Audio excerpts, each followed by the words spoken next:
Pemilu yang di tengah Pak Abhan. Beliau adalah inisiator dan penggagas Jaga Pemilu sekaligus juga sebagai ketua Bawaslu 2017 sampai 2022 ya. Dan saya sendiri Luki Jani, sekretaris Jaga Pemilu atau petugas Jaga Pemilu. Pada siang hari ini kami akan memaparkan beberapa temuan dugaan pelanggaran selama perjalanan kampanye 75 hari sampai kemarin hari kampanye terakhir pada tanggal 10 Februari 2024 ya. Dan kami kemudian mendapatkan data-data ini dari dua sumber.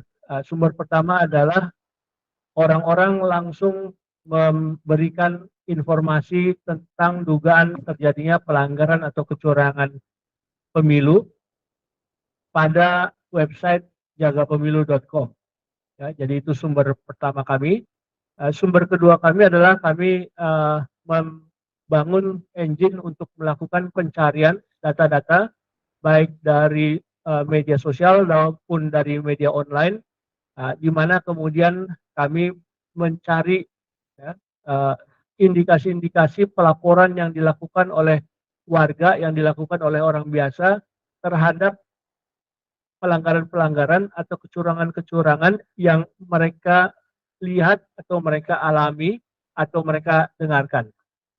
Nah, dari kedua sumber itu kemudian kami melakukan verifikasi secara ketat ya.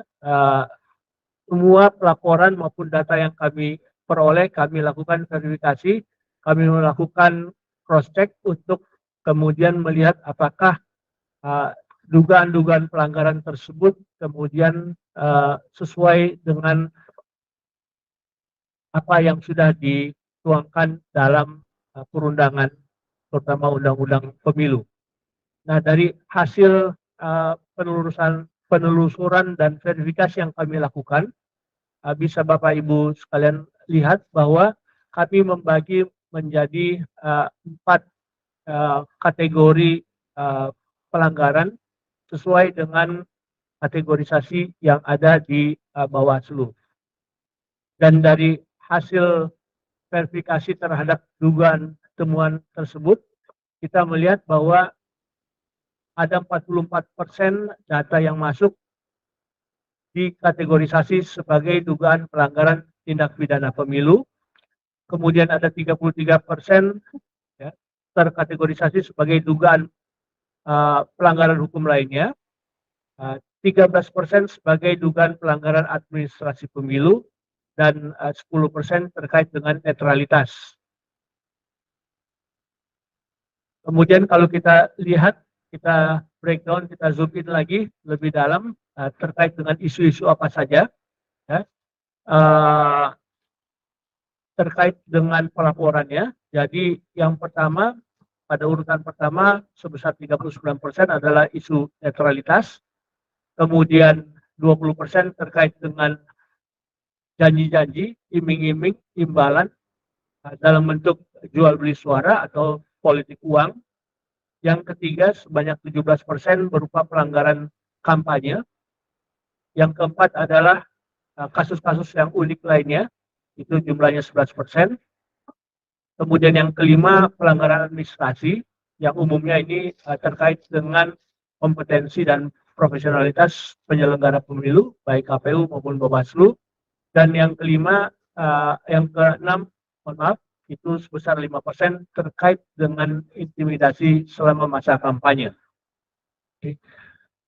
Nah, selanjutnya kita melihat juga aktor-aktornya siapa saja.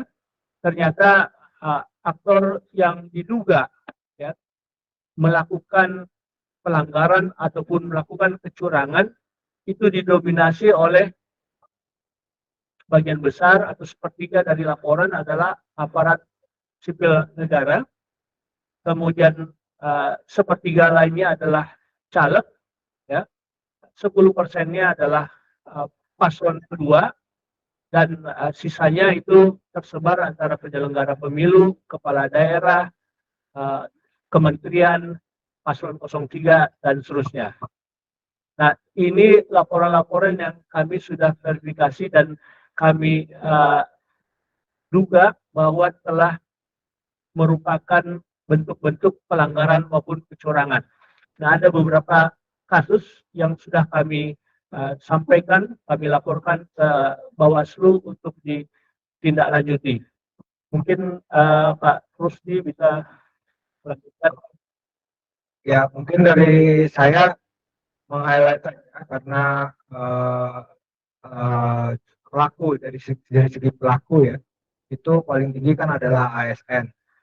Jadi ini agak unik kali ini bahwa pelaku tertingginya itu adalah ASN tahun lalu ya, pemilu lalu. Mungkin Pas Aban sebagai Bawaslu dia yang paling banyak tahu juga tentang bagaimana dinamika ataupun turun naik ataupun kecenderungan dari pelaku dugaan kecurangan maupun pelanggaran pemilu. Nah, kalau yang saya lihat itu adalah bahwa ASN ini juga intinya Pak Luki dia punya sanksi. Cuman kalau kita lihat dari sanksinya baik dari etika maupun sanksi dari undang-undang ASN dan juga ketentuan kementerian PAN RB ya, penertiban aparatur negara, memang sanksinya itu sangat lemah sekali. Lebih banyak ke masalah teman-teman bisa lihat juga nanti di situ bahwa sanksi terhadap ASN itu lebih banyak ke administratif, teguran moral. Tidak ada sanksi yang betul-betul menurut saya menyangkut ke efek jera gitu. Deterrent efeknya sangat kecil. Sehingga menurut saya ini yang juga menjadi kecenderungan, selain juga nanti kita bisa bahas pelaku-pelaku lain ya. Kecenderungan ASN ini sangat-sangat kecil sanksinya. Demikian juga pelaku yang dari kepala daerah gitu loh. Kepala daerah juga sama, sanksinya itu lebih ke sanksi-sanksi yang sifatnya teguran atau apapun. Tapi dalam hal ini kan kepala daerah kita tahu dari wali kota, gubernur itu sanksinya kan adalah ke kementerian, dan kita lihat juga kecenderungan pemerintah itu tidak terlalu terlalu ketat gitu. Coba kita lihat misalnya beberapa menteri masih kampanye tanpa cuti atau tidak ada informasi tentang dia cuti atau gimana status. Demikian juga petinggi-petinggi BUMN misalnya yang ikut dalam tim ses itu tidak punya ketentuan untuk cuti dan sebagainya. Nah, sanksinya ini menurut saya itu tadi dari kepalanya juga abai sehingga ke bawah dari tingkatan menteri, wali kota, bupati, camat dan sebagainya itu juga cukup lemah. Ini yang kecenderungan di data itu.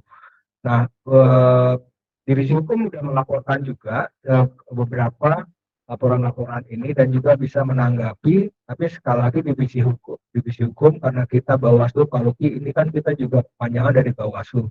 Kita bukan penindak hukum gitu loh. Jadi sebenarnya yang kita perlu naikkan sekarang adalah bagaimana penindakan hukum terhadap data-data kecurangan ini. Itu aja tambahan saya dulu sementara. Masakan mungkin. Terima kasih Mas Luki dan Bang Marwaung ya. Jadi terkait dengan laporan dari Jaga Pemilu, saya kira ini menunjukkan bahwa pertama artinya bahwa partisipasi masyarakat masih tinggi ya, karena laporan yang melalui Jaga Pemilu juga tinggi.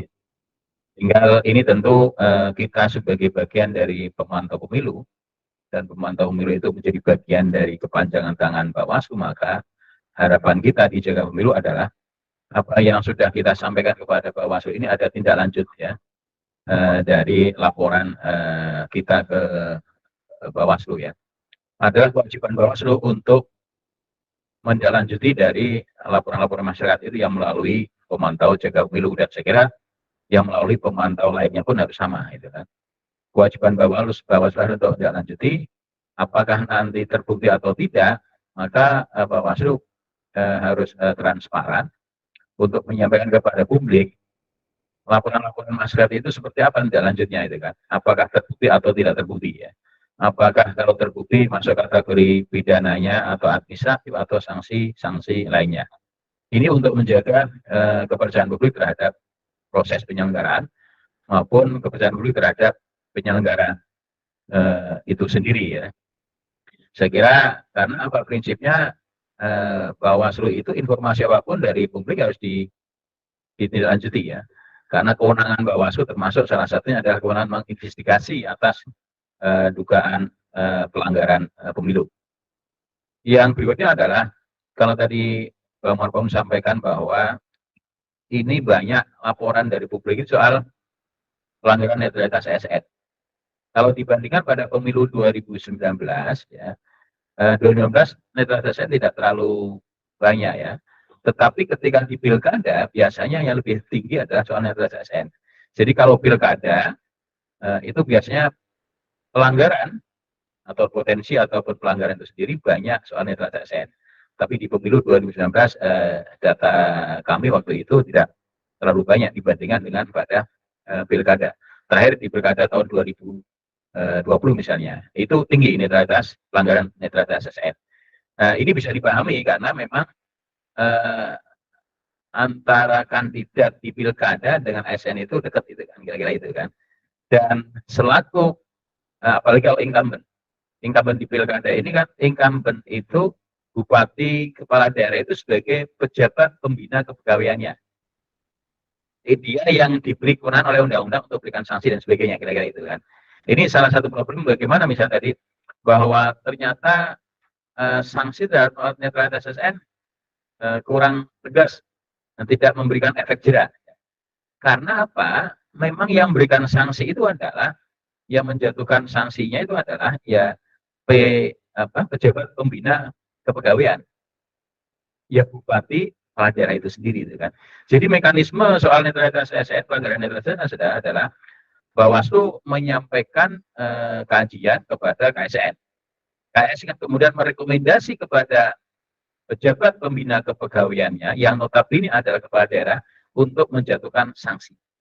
Jadi itulah kira-kira.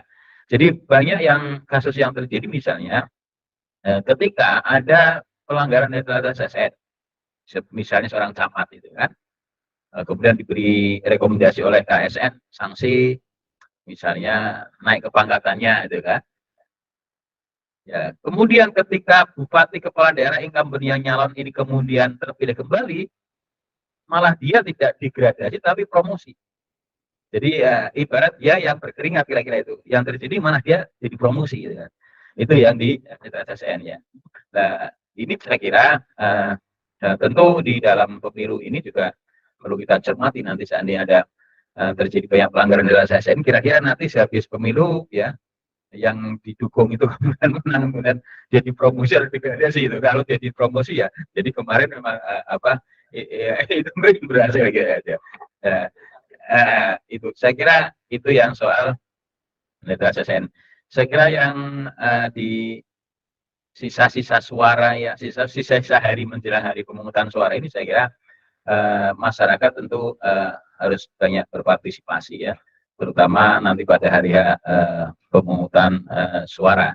Dan saya kira menjelang hari pemungutan, masa tenang ini mestinya masa-masa tenang untuk berkontemplasi itu kan. Tetapi bisa juga malah masa yang tidak tenang ya, bagi peserta pemilu sendiri dan bagi mungkin masyarakat ya, ada potensi money politik gitu kan, ada serangan fajar dan sebagainya. Saya kira ini yang harus kita awasi bersama-sama agar pemilu ini bisa luber dan jujur dan tentu berintegritas. Saya kira itu. Terima kasih. Terima kasih Pak Abhan untuk paparannya dan tambahan untuk menjelaskan konteks dan bagaimana kemudian temuan ini menggambarkan ada pergeseran atau ada perubahan dari tren perilaku penyimpangan dalam penyelenggaraan pemilu. Oke. Kami akan masuk kepada segmen kedua ya, berupa kemudian proyeksi kira-kira apa saja kecurangan yang akan terjadi pada masa tenang dan pada hari pencoblosan mendatang. Jadi berdasarkan pengalaman yang kita lihat dan kita rasakan dari pemilu ke pemilu, ya, pada masa-masa menjelang pencoblosan hingga pencoblosan dan perhitungan nanti juga masih perlu kita lakukan pengawasan, pemantauan, karena disinilah titik-titik atau kondisi situasi yang rawan terjadi. Ya. Misalkan di masa tenang ini kita seringkali melihat justru para kandidat melakukan canvassing, melakukan pendekatan door to door dari rumah ke rumah secara senyap, secara di bawah tanah untuk tetap memastikan mereka mendapatkan dukungan. Kemudian apa yang sering orang istilahkan sebagai serangan fajar, ya, jual beli suara, terutama sebelum hingga pemilih datang ke TPS. Ya.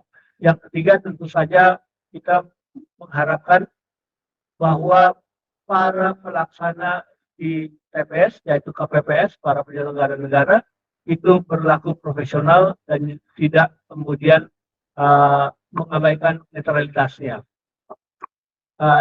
Yang keempat itu terkait dengan logistik dan surat pemberitahuan. Kadang-kadang juga surat pemberitahuannya tidak sampai sehingga orang kemudian harus mencari informasi lagi yang seharusnya informasi itu sudah diberikan. Mereka mencoblos di daerah mana dan di TPS mana. Logistik juga begitu. Kemungkinan logistik yang kurang atau logistik yang salah kirim itu masih mungkin terjadi. Yang terakhir adalah pendirian TPS. Ya, kadang-kadang TPS didirikan itu di basis-basis pemilih tertentu sehingga menimbulkan efek psikologis bagi para pemilih datang ke sana, ya, untuk memberikan suaranya. Mereka sudah merasa tidak nyaman atau sudah bahkan merasa terancam karena TPS-nya didirikan pada basis-basis tertentu. Nah, pada hari H, pada saat pencoblosan, kita bisa melihat kemudian praktek pemberian uang akan tetap terjadi, ya. Kemudian juga intimidasi kepada pemilih itu juga bisa terjadi, terutama di daerah-daerah di mana situasi kerawanan sosial politiknya itu bermasalah. Kemudian mobilisasi pemilih juga akan terjadi, terutama di daerah-daerah yang remote, di daerah-daerah yang jauh. Pemilih kemudian dikondisikan untuk dimobilisasi ke TPS, ya. Termasuk juga intimidasi kepada penyelenggara.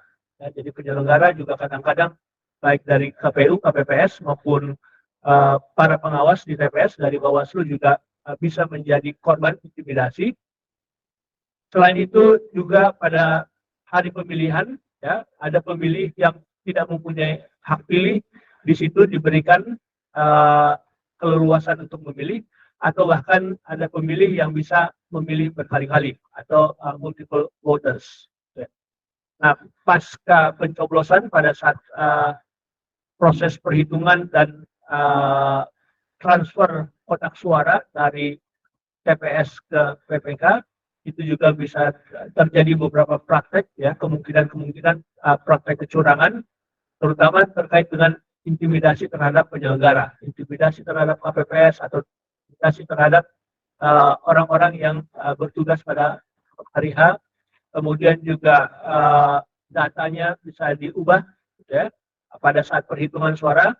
Oleh karena itu kami sangat mengharapkan warga atau masyarakat tidak langsung pulang setelah mencoblos, tapi tetap berada di TPS untuk melihat hingga proses perhitungan selesai dilakukan, karena disinilah manipulasinya akan bisa terjadi. Kemudian pada saat perhitungan selesai, pada transfer kotak suara atau pembawaan kotak suara, itu juga bisa terjadi pelanggaran atau kecurangan, ya, sabotase atau pengusakan kotak suara dibuka di tengah jalan dan diubah hasilnya, itu sangat mungkin terjadi. Oke. Semua potensi-potensi pelanggaran maupun kecurangan yang terjadi pada masa tenang, pada hari H, dan pada proses perhitungan sebenarnya sudah ada ketentuan hukumnya. bahkan sudah ada tindak pidananya, dan ini sudah diatur dalam peraturan perundangan. Silakan Bang Ucup untuk melanjutkan. Ya, jadi tolong dimajukan slide-nya, ada berapa potensi kecurangan menyambung tadi adalah salah satunya adalah intimidasi pemilih ya. Itu tadi kan dia entah menghalangi atau membuat gangguan ketentraman sehingga dia bisa menggagalkan, itu pidananya lumayan berat, 2 tahun dan denda paling banyak 24 juta. Ya. Diskusi selanjutnya adalah setiap pelaksana, peserta atau tim kampanye dengan sengaja pada masa menjanjikan atau memberikan imbalan uang kepada pemilih secara langsung maupun tidak langsung didenda 4 tahun dan paling banyak 48 juta. Ya, jadi sebenarnya cukup kuat ininya apa namanya pelanggarannya. Kemudian juga ada vote buying di situ, ya kan, vote buying di situ, beli suara itu juga 4 tahun. Terus kemudian juga menjanjikan atau memberikan uang materi kepada pemerintah. Itu juga ada pidananya. Itu yang ketiga juga intimidasi pemilih. Ya, itu ada ya. Penjara 2 tahun dan 24 juta bagi orang yang melakukan menghalangi atau menggunakan kekerasan ya, mengancam atau menimbulkan gangguan pada di TPS. Itu ada pemilu ganda tadi yang multiple voter, ini juga memberikan suara lebih dari satu kali dipidana dengan 1 tahun 6 bulan, denda paling banyak 18 juta. Yang terakhir, merusak suara-suara itu juga ada ancamannya dengan 4 tahun penjara dan denda paling banyak 48 juta. Jadi dengan ini kita bisa melihat bahwa sebenarnya pidananya ada, tapi dalam fakta nanti Mas Abran juga cerita bagaimana di pemilu lalu. Tapi dalam konteks pidana kan kita lihat pasti akan ada gakumdu ya, dilaporkan ke Bawaslu, ya kan, atau misalnya relawan jaga pemilu melihat seperti ada kejadian-kejadian seperti 6 pelanggaran kecurangan pemilu yang bisa dipidana. Nanti akan ada gakumdu memproses itu, ada bukti, ada saksi, ya kan, ada foto, ada kesaksian, ada video dan sebagainya. Yang kedua, jangka waktu juga ya Mas Alban ya, itu 7 hari, jadi memang harus dilaporkan, cepat dilaporkan segera untuk diproses di kepolisian. Nah, memang itu nanti formalitasnya cukup panjang, berliku, dan juga kembali lagi persoalan hukum itu kan kadang-kadang ada intimidasi, ada manipulasi dan sebagainya. Nah, ini yang juga harus kita perhatikan ya buat teman-teman media juga untuk bisa menyampaikan kepada semua orang bahwa ini pelanggaran berat karena hukumannya juga cukup berat, baik dari segi jumlah lama di penjaranya dan juga jumlah uangnya. Dan ini juga harus menurut saya harus diperhatikan bagi para volunteer ataupun relawan yang menjaga di TPS. Ya, kemarin juga saya lihat ada beberapa sih materi-materi yang diberikan di beberapa media medsos terutama untuk menjaga, terutama kayak yang terjadi pada multiple voters itu. Nah, kita sering kali terjadi tuh karena banyak peluang bagi orang memilih di suatu TPS misalnya, dia mendaftar misalnya dia sebagai supir di RT 1 misalnya. Tapi sebenarnya nggak ada yang menjamin di RT 1 apa enggak. Cuman masalahnya ini sering karena kemudian dia bisa bikin kakak sendiri. Jadi dia bypass, harusnya di dalam, ini kebetulan saya ketua RT gitu. Kalau orang mau pindah domisili, harusnya kan ke kelurahan dulu buat surat pengantar. Dia bypass ke kelurahan. Ini kemudian ada gejala dan saya lihat ada beberapa di tempat saya juga. Nah, ini yang kemungkinan datangnya jam 12 karena mungkin dia kan nggak ada di DPT gitu loh. Jadi banyak sekali cara-cara yang bisa dilakukan untuk multiple voters. Karena diasumsikan dengan dia punya Kalau IKTP kan cuma satu, itu berlaku nasional, tapi dia mau domisili kan bisa. Seperti saya misalnya warga Taro, Kelurahan Bintaro. Saya mau tinggal di Setiabudi bisa, tinggal datang kelurahan, tapi wajibnya administrasi lewat RT. Ini mulai ada di lapangan. Orang langsung, itu baru seminggu terakhir nih, agak aneh. Dan begitu dikonfirmasi, dia pasti bilang, saya supirnya ini. Saya cek dong, karena saya kenal, saya kan telepon. Dia bisa telepon itu, dia bilang, nggak ada supir saya nggak punya adik. Jadi seperti itu. Jadi uh, satu kejadian-kejadian yang juga mulai ada di multiple voters itu sangat canggih nih sekarang nih.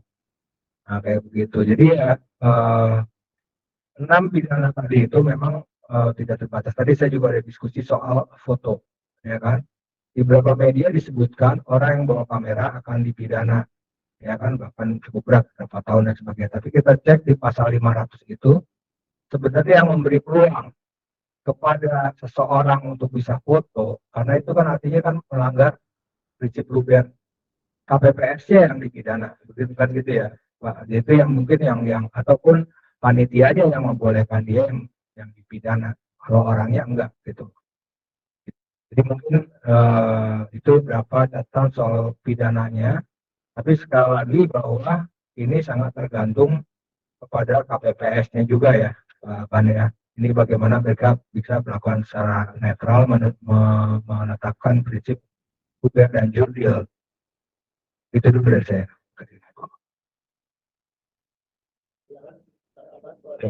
Terima kasih. Saya nambahkan aja. Hari pencoblosan maupun masa tenang ini tadi disampaikan dari data yang ada soal potensi intimidasi pada pemilih. Ya. Saya kira pemilih ini adalah yang berkuasa. Besok tanggal 14 itu adalah masyarakat yang punya pilihan yang berkuasa, yang akan menentukan 5 tahun ke depan seperti apa. Dan berkuasa di bilik suara. Yakin bahwa di bilik itu nggak ada yang lihat. KPPS pun nggak akan bisa lihat, ya, kalau nggak ngintip. Dinding pun nggak akan bisa bicara. Hanya pemilih sama Tuhan aja yang tahu pilihan, kira-kira itu kan. Jadi artinya ya datang ke bilik suara, ke TPS bilik suara, tentukan pilihan sesuai dengan nuraninya. Ya, tidak perlu takut dengan money politik, tidak perlu takut dengan intimidasi, ya, tapi tentukan pilihan sesuai dengan nuraninya. Karena itu 5 menit, ya, kira-kira maksimal 5 menit akan menentukan masa depan Indonesia 5 tahun ke depannya, gitu kan. Saya kira itu yang harus dipahami oleh publik, terutama bagi pemilih ya. Kemudian yang berikutnya, saya kira bicara soal pemilih, ini memang ada hal baru di pelaksanaan pemilu ini ya. Dan ini bisa potensi, ada potensi mobilisasi. Begini, jadi pemilih itu kan ada 3 macam, ada di DPT. DPT itu ya jelas seorang calon terdaftar ya, dan menggunakan hak pilihnya di TPS itu. Kemudian DPT, daftar oleh tambahan. Orang terdaftar di DPT tetapi tidak bisa menggunakan hak pilih di TPS yang bersangkutan, sehingga harus pilih memilih karena tugas. Maka dia masuk di DPP. Dan itu mendapatkan suara proporsional dengan dapil. Contohnya saya sendiri ini. Saya KTP saya itu Semarang, masih Semarang. Saya terdaftar di DPD Semarang. Saya besok tidak bisa ke Semarang. Maka saya kemarin juga menggunakan surat pindah memilih. Di DPT online, saya sudah tidak memilih di Jakarta. Saya hanya bisa menggunakan hak pilih saya hanya suara presiden, suara presiden aja. Karena dapilnya enggak itu yang berbeda. Oke. Nah, yang ketiga adalah DPK, daftar pemilih khusus. Pemahaman saya bahwa daftar pemilih khusus itu adalah ketika ada seseorang warga negara Indonesia, kemudian tidak terdaftar di DPT, tidak terdaftar di DPTB, tetapi dia mempunyai KTP elektronik maka dia bisa menggunakan hak pilihnya datang ke TPS, tetapi dengan syarat ya digunakan di TPS sesuai dengan alamat domisili KTP. Jadi nggak boleh keluar kemana-mana ya. Kalau domisili alamat KTP-nya di desa A, ya harus di TPS yang ada di desa A. Berikutnya syarat kedua adalah diberikan hak suara itu setelah jam 12 karena 1 jam terakhir.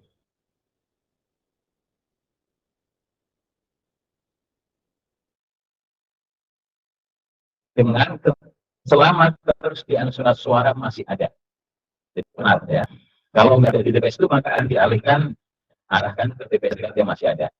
Nah, sekarang ada untuk IPK baru di PKPU ini adalah ketika seseorang jadi sudah terdaftar di DPT, kemudian misalnya saya tiba-tiba saya pindah KTP di Jakarta, ya saya urus proses pindah KTP kan saya mudah, ya kan? Saya dapat KTP elektronik domisili Jakarta, maka saya bisa menggunakan ya DPK di KTP yang baru ini dengan mendapatkan 5 surat suara karena masuk DPK. Potensi masalah adalah ini di DPK asal nggak dicoret. Ya. Kalau ini kemudian pemilih semacam ini dekat ya kabupaten kotanya dekat, ya kan? Ya, di sini terus diambil, kemudian ke TPS DPT asal karena dia ada 3 jam misalnya, 2 jam yang bisa, ini potensi. Saya bilang potensi adalah tadi mobilisasi dan bisa orang nyoblos lebih dari 1. Maka dalam konteks seperti ini ya, KPPS harus memastikan apakah pemilih model ini pastikan dengan mengecek di di KTP online lah itu kan. Betul bahwa dia sudah dicabut KTP di sana. Kalau kemudian dia masih terdaftar di sana, mestinya KPPS tidak bisa memberikan hak suara di sini, harus pulang ke sana. Ini yang saya bicara potensi orang lebih nyoblos lebih dari 1 atau mobilisasi kalau itu banyak kemudian daerah dekat itu ya. Itu yang saya kira harus dicermati dan diawasi ya. Kemudian yang berikutnya adalah soal proses penghitungan dan rekapitulasi dan sertifikat hasil yang saat terdepan dalam ini ya di PKPU yang PKPU 2005 memang ada perbedaan dengan 2019 soal sertifikat hasil penghitungan. Perbedaannya sebetulnya kalau KPU itu siap dengan segala perangkatnya itu akan lebih bagus. Itu bisa mengantisipasi potensi bergugurannya petugas KPPS. Ya. Jadi kalau yang model lama 2019 salinan sertifikat hasil itu ditulis secara manual, ya. Sehingga KPPS kelelahan betul. Ya. Jadi menyalin C1 sertifikat hasil dengan manual sesuai kebutuhan yang harus dia berikan kepada sejumlah saksi, peserta pemilu dan pengawas TPS. Dan ke depan ini, besok di PKPU yang baru menurut PKPU ini, penggandaan ini akan dilakukan dengan alat pengganda. Jadi KPPS hanya membuat 1 salinan, ya sertifikat. Terus salinan ini digandakan dulu, ya baru ditandatangani basah oleh KPPS dan saksi, baru diberikan kepada saksi peserta pemilu dan pengawas TPS. Masalahnya hari ini adalah apa? Saya beberapa tanya kepada KPPS. Kebetulan anak saya di Semarang ketua KPPS, gitu kan?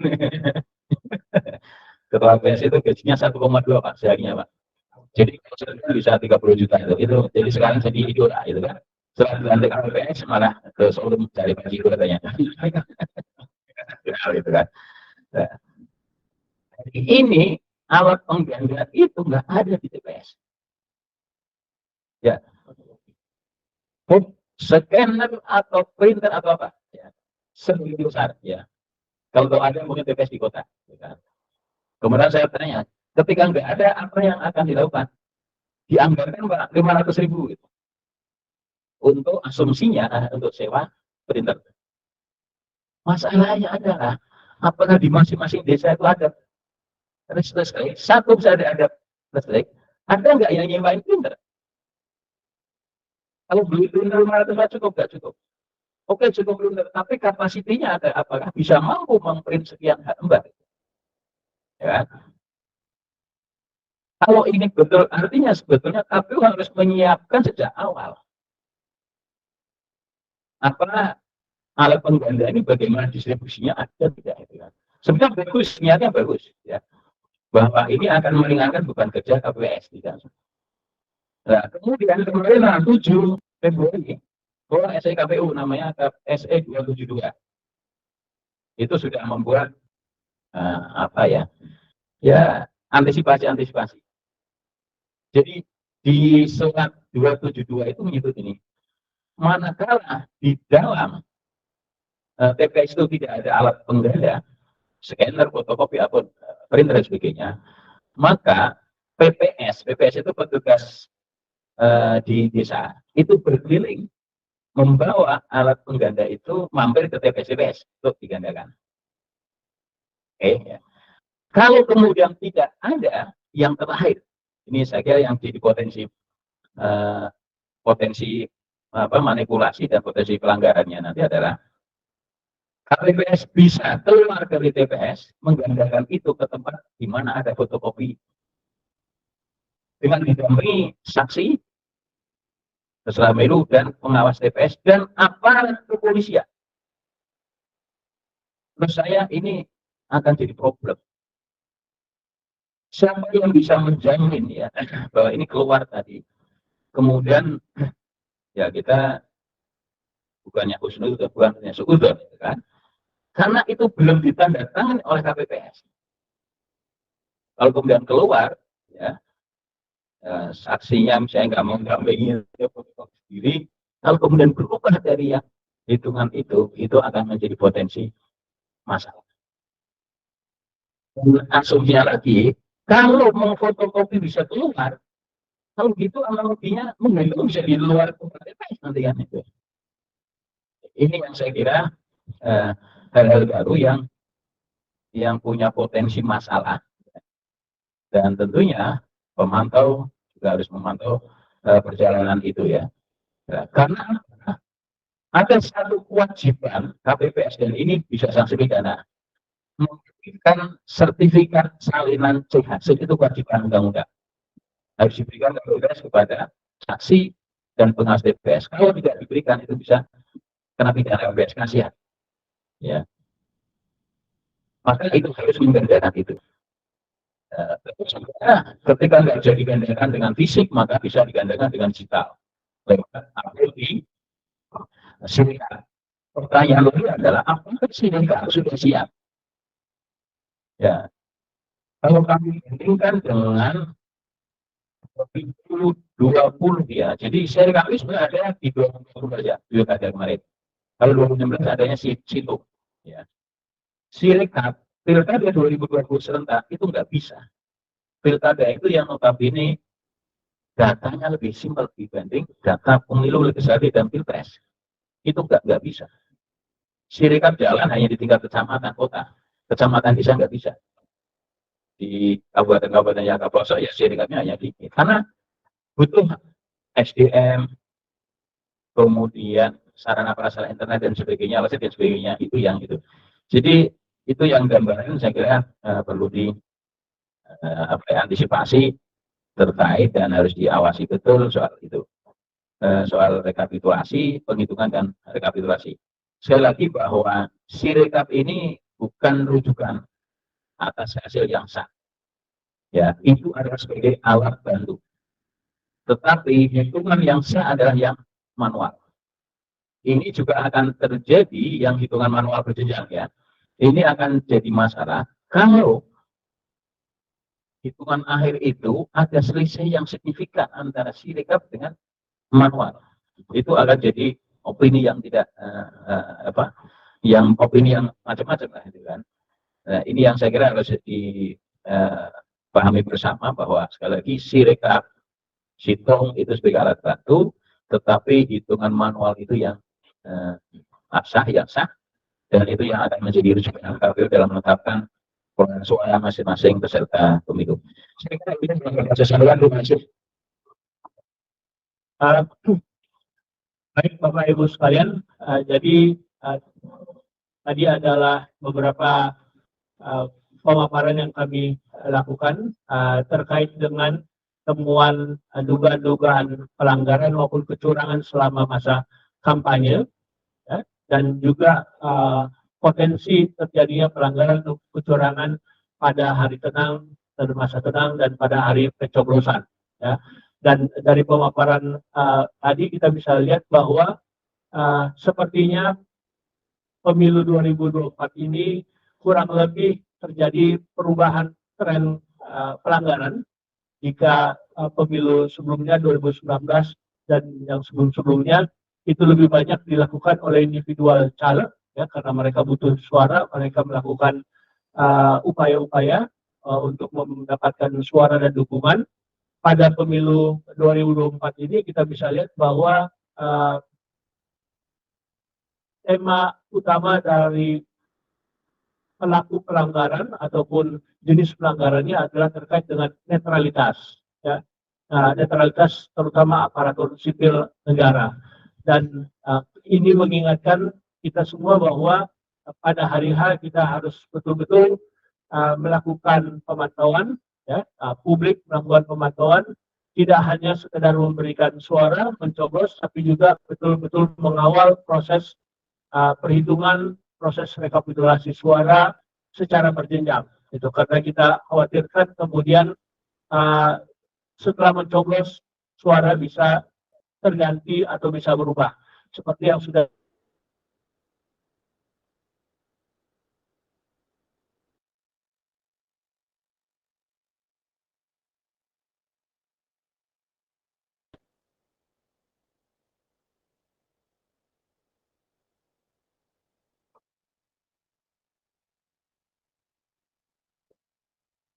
yang paham konsisten, temennya yang dua udah ini sebetulnya tidak terkait langsung dengan tadi yang dipaparkan, tapi ada yang menggelisahkan saya. Saya tidak tahu apakah itu masuk kategori pelanggaran, Mas Afan. Jadi pada waktu kampanye Akbar Isis dari 01, saya mendapatkan video dan ini beredar di antara kawan-kawan itu tidak ada yang bilang tidak ada sama sekali bendera Indonesia. Terus ada yang bilang ada sih satu dua, malah yang banyak itu bendera Palestina sama apa satu lagi. Sampai ada pertanyaan yang cukup sarkastik itu, dicek tuh apakah ada nyanyi Indonesia Raya enggak gitu.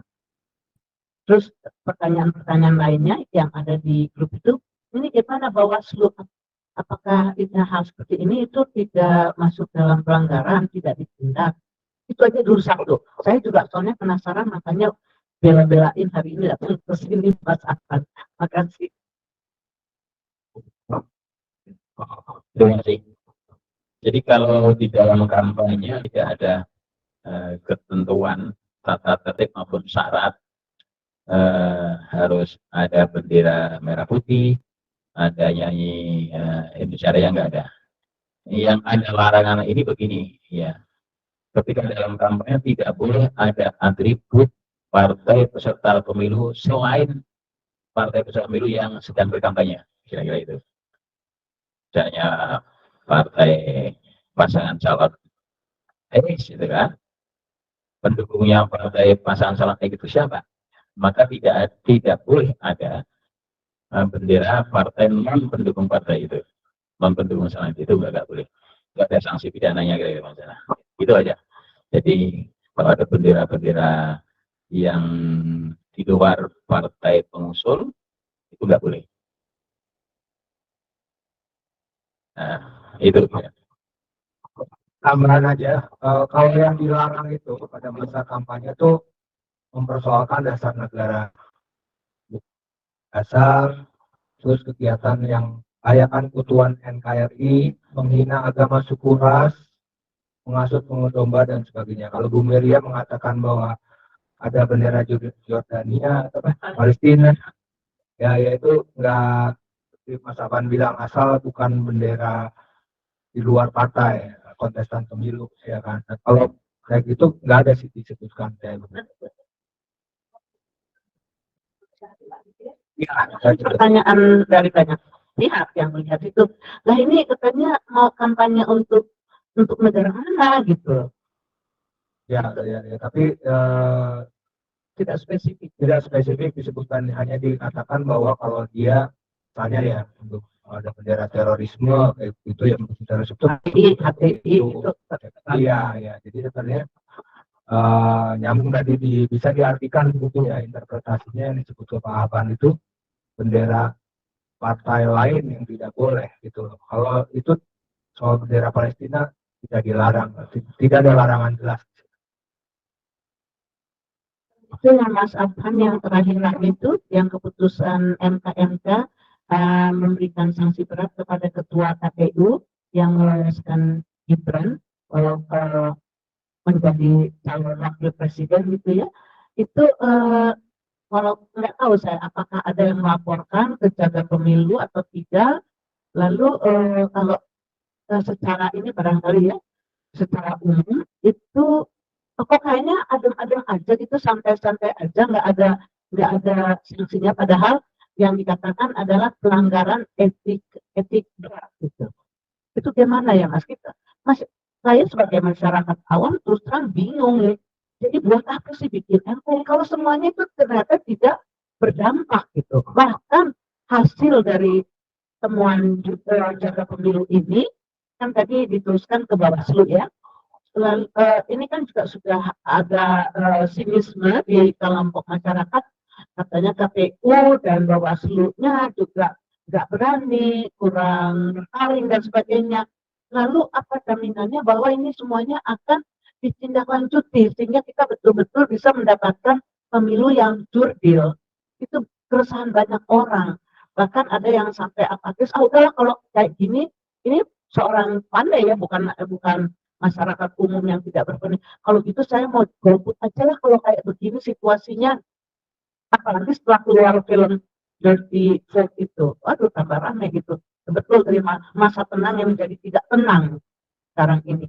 Karena itu menjadi viral dan terus dibahas di berbagai WhatsApp group. Terima kasih.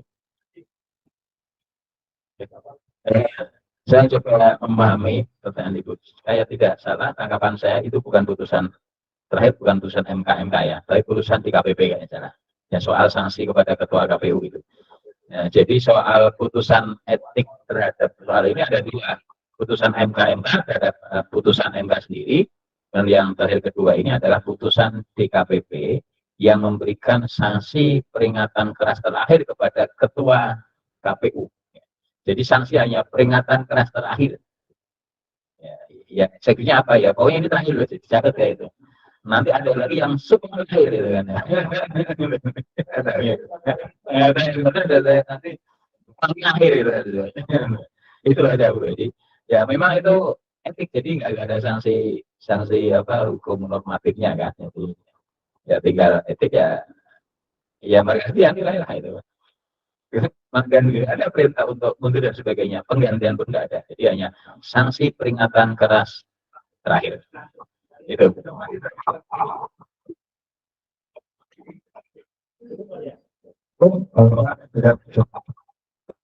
Terima kasih Bapak dan Ibu yang hadir di Permata maupun yang hadir melalui Zoom.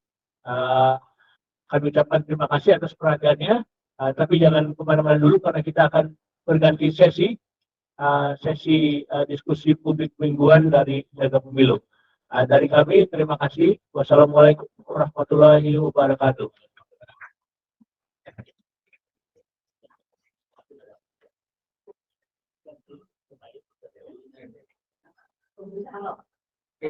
Kalau nggak berdampak